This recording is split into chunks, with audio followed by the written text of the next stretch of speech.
Hello students, उत्कृष्ट class में आप सभी का स्वागत है।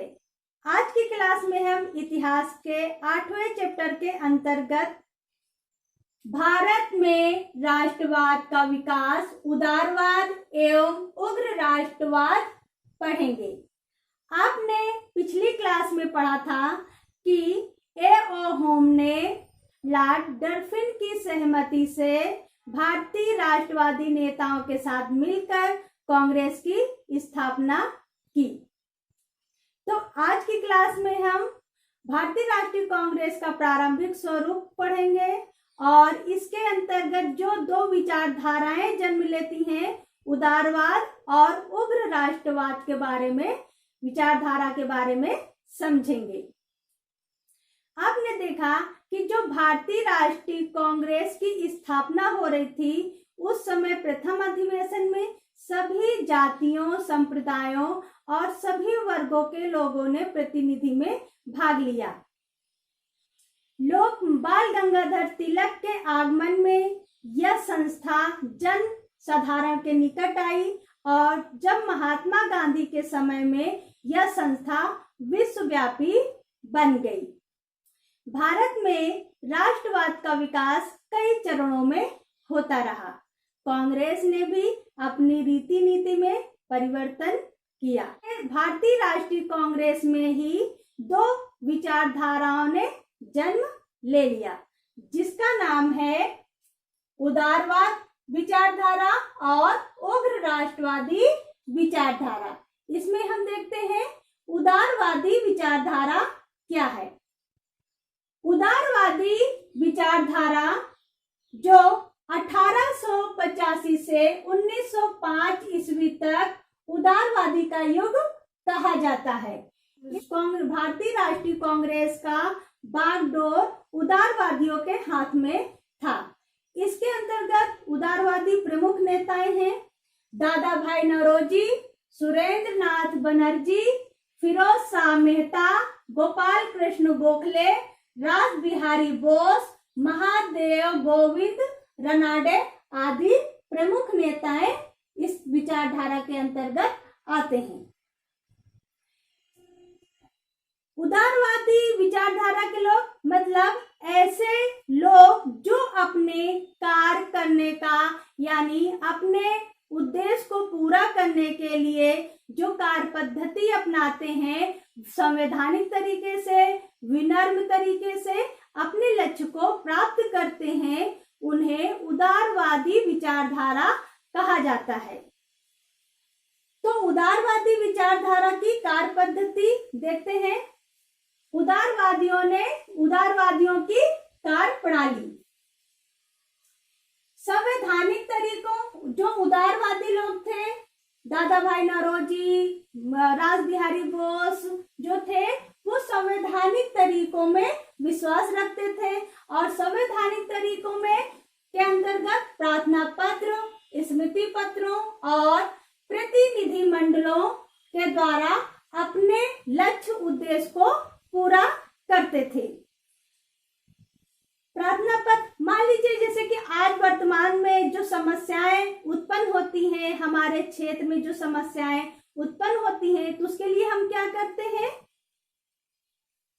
एप्लीकेशन देते हैं, यानी आवेदन पत्र देते हैं संबंधित अधिकारी को। मान लीजिए कि आपके क्षेत्र में, उदाहरण के लिए मान लीजिए आपके क्षेत्र में पानी की समस्या है, तो आप उसके लिए एक आवेदन पत्र अपने संबंधित अधिकारी को लिखेंगे।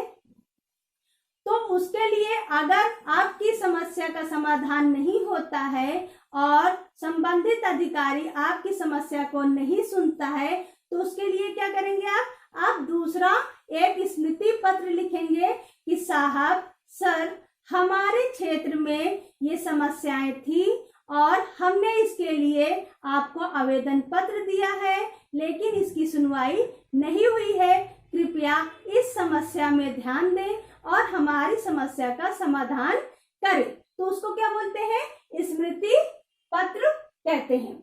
और फिर जब संबंधित अधिकारी इस समस्या को नहीं सुनता है, तो क्या करते हैं, 10-15 लोग मिलकर यानी प्रतिनिधि मंडल बनाते हैं और साहब और जो संबंधित अधिकारी हैं उनके पास जाते हैं और हाथ जोड़ के बोलते हैं कि सर साहब, आपको हमने अपनी समस्या से संबंधित एक आवेदन पत्र दिया था, लेकिन उसमें कोई सुनवाई नहीं हुई है और हमने उससे संबंधित स्मृति पत्र भी भेजा, फिर भी उसका समस्या का समाधान नहीं हुआ है। कृपया करके हमारी समस्या का समाधान कीजिए। तो ये विनम्र तरीके से जो है उदारवादी लोग जो है विनम्र तरीके से, संवैधानिक तरीके से जो है अपनी मांगों को ब्रिटिश सरकार के समक्ष रखते थे। फिर इसके लिए उन्होंने इंग्लैंड की जनता और राजनीतिज्ञों को प्रभावित करने के लिए वहां अपने प्रतिनिधित्व मंडल भी भेजे। इंग्लैंड की जनता को भारतीय समस्याओं से अवगत कराने के लिए लंदन में ही इंडिया नामक समाचार पत्र प्रकाशित किया। उदारवादी प्रतिवर्ष अधिवेशन में अपनी मांगों के प्रस्ताव पारित करते और उन मांगों के औचित्य को समझाने का प्रयास करते। तो ये हुआ उदारवादियों की कार्य पद्धति। अगला देखते हैं उदारवादियों के प्रति ब्रिटिश सरकार का रुख। प्रारंभ में ब्रिटिश सरकार का रुख कांग्रेस संस्था के प्रति सहानुभूतिपूर्ण था, लेकिन धीरे धीरे इन्होंने कांग्रेस संस्था को अल्पसंख्यकों का प्रतिनिधित्व तथा ब्रिटिश हितों की विरोधी घोषित कर दिया। कांग्रेस ने प्रारंभ में स्वतंत्रता की मांग नहीं की थी, केवल भारतीयों के हित के लिए कुछ मांगे रखी थी। धीरे धीरे जब कांग्रेस ने स्वतंत्रता की मांग प्रारंभ कर दिया तो ब्रिटिश सरकार ने इसे अल्पसंख्यक और ब्रिटिश हितों का विरोधी घोषित कर दिया। तो यानी धीरे धीरे उदारवादियों को भी समझ में आने लगा कि ब्रिटिश शासन जो है हमारा हित नहीं चाहती है और वो हमारी मांगों को स्वीकार नहीं कर रही है।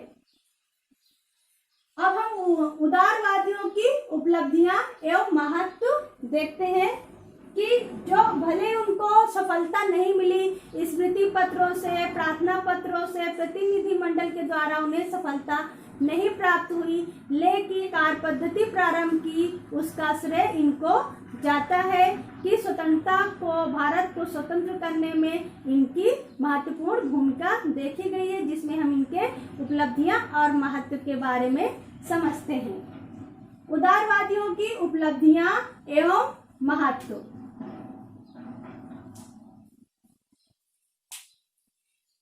पहला, राष्ट्रीय संघर्ष के लिए उपयुक्त वातावरण का निर्माण किया। दूसरा, देश की समस्याओं को एक मंच पर लाए और भारतीयों को राजनीतिक रूप से शिक्षित किया गया। तीसरा, ब्रिटिश शासन की त्रुटियों को उजागर किया। दादा भाई नौरोजी जी ने भारत से धन निकासन और उसके कुप्रभावों से लोगों को अवगत कराया। उदारवादियों के प्रभाव के कारण ही ब्रिटिश सरकार ने 1892 का अधिनियम पारित कर दिया, जिससे भारतीयों को परिषदों में सम्मिलित होने का मार्ग खुल गया।